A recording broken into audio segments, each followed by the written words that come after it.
Good morning बेटा। बेटा हम आपकी क्लास के कुछ प्ले रीड आउट कर रहे थे। 3-4 जो प्ले है हमारे ऑलमोस्ट डन हो चुके हैं। नेक्स्ट जो प्ले है वो है प्रोग्रेस। इसका भी हम थीम देखेंगे कि थीम क्या है। फर्स्ट ऑफ ऑल हम ये जानेंगे कि प्रोग्रेस जो थी प्ले है इसमें है क्या। प्रोग्रेस प्ले में क्या है कि एक प्रोफेसर है कौरी, बहुत बड़ा साइंटिस्ट है, ठीक है। उसने एक जो एटम बॉम्ब की खोज की है, तो उस अपनी खोज पर इन्वेंशन पर बहुत खुश है कि मेरे इस बॉम्ब से जो युद्ध इतने इतने समय तक चलता है वो कुछ पल तक ही चलेगा, यानी कि इस बॉम्ब से एकदम ही सारी दुनिया ख़त्म हो जाएगी जो भी मल्पी ये बॉम्ब का इस्तेमाल करेगा। तो एक तो उनके ये है कि मेरी इन्वेंशन से जो है काफ़ी लाभ होगा कि जो वर्ल्ड वार फर्स्ट है, सेकंड वर्ल्ड वार है, इतने समय तक चलता रहा, अब वो 1-2 दिन की बात रह जाएगी। और सेकंड, इससे के बदले मुझे बहुत ज़्यादा पैसा मिलेगा। वो अपनी इन्वेंशन पर बहुत खुश है। दूसरी तरफ उसकी जो सिस्टर है मिसेस मेल्टन, वो युद्ध को बहुत ज़्यादा नफरत करती है। रीज़न क्या है कि युद्ध के दौरान ही, सेकंड वर्ल्ड वार के दौरान ही उसका बेटा खो गया था, यानी कि युद्ध के दौरान वो मारा गया था और उसकी मौत को बर्दाश्त ना करते हुए उसके हस्बैंड की भी डेथ हो चुकी थी। तो अब लगता था कि वो सब इस चीज़ का दोषी जो जो बॉम्ब बनाने वाले हैं या युद्ध उसको देती थी। तो जब उनकी इन्वेंशन हो रही थी प्रोफेसर की, उसी कॉन्सिडेंस होता है कि उसी दिन दौरान मिसेस मेल्टन के जो बेटा होता है उसकी एनिवर्सरी होती है, कहने का भाव कि 1 साल हो चुका होता है उसकी डेथ को। तो वो सोचती है कि मैं अपने किसी करीबी के पास जाऊंगी, दुख को शेयर करूंगी तो मेरा दुख कुछ हल्का हो जाएगा। तो वो अपने बेटे की बात उसके साथ डिस्कस करना चाहती है, लेकिन उसे प्रोफेसर तो अपनी ही इन्वेंशन पर खुश हो रहा था। उसे चीज़ की कोई परवाह नहीं होती कि हाँ वो उसके सिस्टर के साथ उसे सहानुभूति दे, कुछ बात करे या नहीं। तो वो अपनी इन्वेंशन पर बात कर रहा था।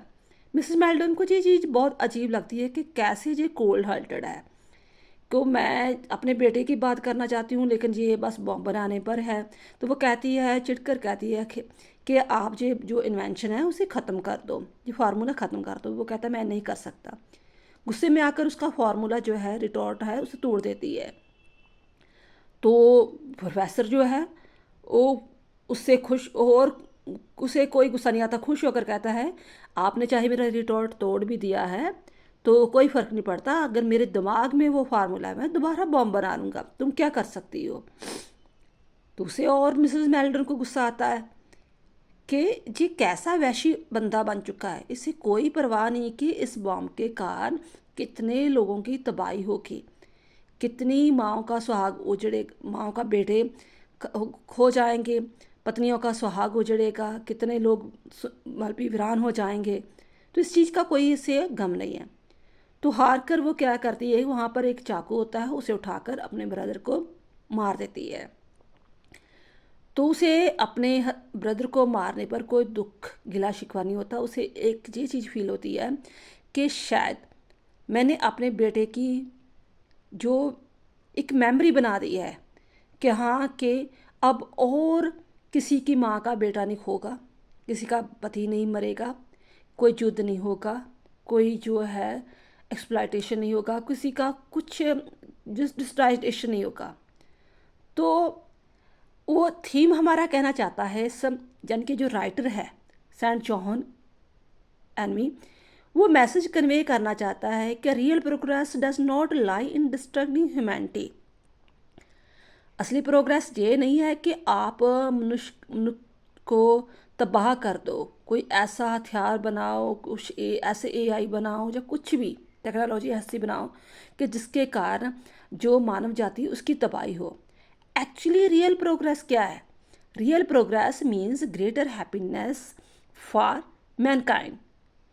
असली प्रोग्रेस वो है जिसके द्वारा आप किसी पूरी मैनकाइंड को हैप्पीनेस देते हो, उसमें खुशियाँ बटा बांटते हो, कुछ भलाई का काम करते हो। तो यही इसके आसपास जो गिरता है, जो सारा थीम घूमता है। चलो हम देखते हैं आगे क्वेश्चन के अकॉर्डिंग। क्वेश्चन हमारा बनकर आ रहा है, briefly explain comment upon the anti war theme of the play.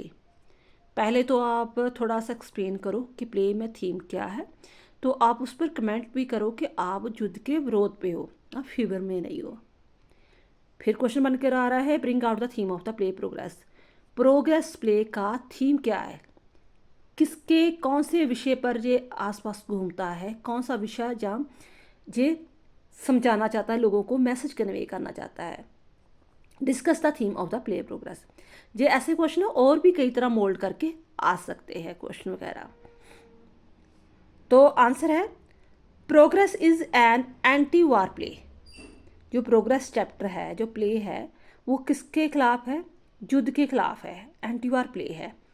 It is based on the theme that real progress does not lie in the making powerful weapons and bomb destroying humanity. It is lie in the reducing the suffering of humanity. Real progress means greater happiness for the mankind. ये play इस base पर है कि ये नहीं है कि आपकी प्रोग्रेस इस पर है कि आप बहुत ख़तरनाक हथियार बनाते हो, लोगों की तबाही करते हो, ये प्रोग्रेस है। एक्चुअली साइंटिस्ट पर जो कमेंट किया है, आयरनी की है, रियल में प्रोग्रेस क्या है कि अगर आप ऐसी प्रोग्रेस करते हो, कुछ ऐसी मेडिसिन की खोज करते हो जिसके कारण लोगों के दुख कम होते हैं, लोगों में हैप्पीनेस क्रिएट होती है। यानी कि ये 3 लाइनें आपने अच्छी तरह याद करनी है। बाकी आप अपनी वर्डिंग में कोई भी स्टोरी, इसी से रिलेटेड स्टोरी इलैबोरेट कर सकते हो। The play is also criticism of ग्रेडी scientist who make dangerous and deadly weapons and bomb to make more money. They bring ruin to the world for selfish ends. Such scientists have not learned any lesson from two world war. Professor Corey is a great scientist. He invents a formula of powerful bomb. This bomb can destroy cities and nations in a few minutes.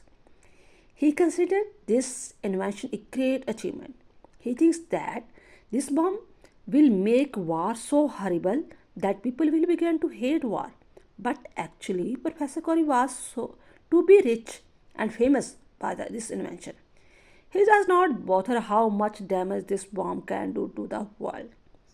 ये play जो है एक ग्रेडी scientist के बारे में बताता है जिसने पैसे कमाने के कारण जो है एक डेंजरस बॉम्ब बनाया हुआ है। उसे ये चीज़ की कोई नहीं, उसे सबक मिला कि पिछले 2 विश्व युद्ध जो हुए हैं, world war first and second, उसके कारण कितनी पूरी दुनिया में तबाही हुई है। तो वो एक ऐसा फार्मूला क्रिएट करता है जिसके कारण कुछ ही पलों में सारे जो है पूरा का पूरा देश ही ख़त्म हो सकता है। वो सोचता है कि ये मेरी बहुत ग्रेट अचीवमेंट है, तो इसके कारण लोग क्या करेंगे, जब कुछ ही पलों में सारे के सारा देश हम तबाह हो जाएंगे तो लोग युद्ध को नफरत करना शुरू कर देंगे। बट एक्चुअली वो बहुत ज़्यादा फेमस होना चाहता, बहुत ज़्यादा अमीर होना चाहता अपनी खोज के द्वारा। तो उसे ये किसी बात की चिंता नहीं कि मेरे इस बॉम्ब बनाने से लोगों में कितनी तबाही मचेगी। By chance the day of his successful invention is also to the death anniversary of the Mrs Melton. Mrs Melton कौन है, उसकी सिस्टर। सन AD. Mrs. Meldon is a sister of Professor Corey. Professor Corey feels that his sister must be proud of his invention. But Mrs. Meldon has different views. She has experienced the worst side of the war. Her only son, Eddie, was killed in the previous war, and she, shock of his death, killed her husband. By chance of the day, जब उसकी invention जिस दिन की होती है, उसी दिन ही coincidence के कारण जो उसकी सिस्टर का जब बेटा है उसकी डेथ एनिवर्सरी होती है, तो उसकी सिस्टर उसके पास आती है कि चलो मैं अपना दुख उसके साथ शेयर करूँगा, लेकिन उसे इस चीज़ की कोई परवाह नहीं होती। वो तो अपनी इन्वेंशन को लेकर ही क्रेजी हुआ होता है। मिसेस मेल्टन, उसे लगता है कि वो मेरी इन्वेंशन पर बहुत खुश होगी, प्राउड फील करेगी। बट मिसेस मेल्टन का डिफरेंट व्यू है, क्योंकि उसने खुद ये दुख हंडाया था कि इस बॉम्ब के कारण, युद्ध के कारण कितना लॉस होता। उसने अपने बेटे को खोआ था पिछले विश्व युद्ध में, तो इसी के कारण ही अपने बेटे की मौत को उसका सदमा ना सहारते हुए उसका पति भी बस चुका था, चल चुका था। Her life became meaningless. She lost all her hopes, desires, joys. So she cannot appreciate the invention of her brother. She calls war an organized butchery of wives. अब बेटे के खोने के कारण, बाद में अपने पति के खोने के कारण उसे लगता था मेरी ज़िंदगी बिल्कुल मीनिंगलेस हो गई है, कोई डिज़ायर चॉइस नहीं रही। फॉर दिस रीज़न अपने ब्रदर के इन्वेंशन पर उसे कोई भी उसे अप्रिशिएट नहीं करती। वो कहती है कि जो ऐसी खोजें करते हैं, जो बॉम्ब बनाते हैं, वो एक बच्चरी बॉयज़ होते हैं। Mrs. Melton is a symbol of all the mothers of the world who have lost their sons and husbands in the war. She strongly feels that war cannot be benefit humanity. She is of the view that the invention of her brother is going to add to the sufferings of women like her. So she requests her brother to give up the idea of the deadly bomb. She tries in vain to convince him that destroying his invention would be the best service of humanity.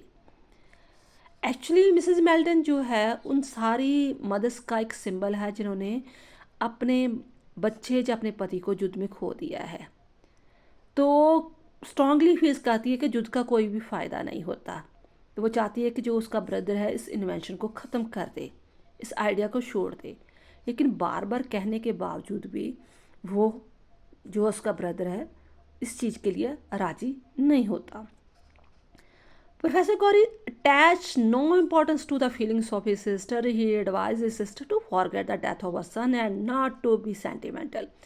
She should take a broad point of view of life. She is shocked at the heartlessness of her brother.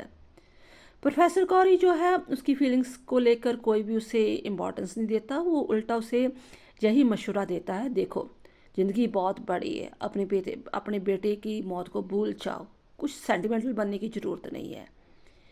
इस विचार को सुनकर उसे लगता है कि मेरा brother कितना कोल्ड हार्टेड है, कितना हार्टलेस वगैरह है, उसे किसी की फीलिंग की कोई परवाह ही नहीं है। Mrs. Melton repeatedly requests her brother to destroy his bomb. It has no effect on him. She breaks the retort with which her brother was experimenting. Mrs. Melton gets furious. Professor Carey says that he has the formula in his head. जब Mrs मेल्टन उसकी sister बार बार उसे एक request कर दिया है कि तू इस बॉम्ब के फार्मूले को ख़त्म कर दे, इसे तबाह कर दे, लेकिन वो ऐसा नहीं करता। तो गुस्से में आकर क्या करती है, जो उसका जिस पर उसने इन्वेंशन की होती है रिट्रॉट में, उसे तोड़ देती है। लेकिन उल्टा प्रोफेसर कॉरी मुस्कुरा कर कहता है कि इससे कुछ नहीं होगा, अगर तुमने मेरा रिटॉर्ट तोड़ भी दिया है तो ये फार्मूला तो मेरे दिमाग में है, उसे कैसे ख़त्म करोगे। तो अब मिसेस मेल्टन को और गुस्सा आ जाता है। Miss Melton get furious. She takes a knife and stab her brother to death. She considers this as a memorial to her son's death. She kills her brother so that the mother may not go through similar experience of pain and suffering. It is a victory of the peace over war. फिर क्या करती है वो गुस्से में आकर, वहाँ एक चाकू पड़ा था, उसे उठाकर अपने ब्रदर पर ठोस देती है, जिसके कारण उसके ब्रदर की डेथ हो जाती है।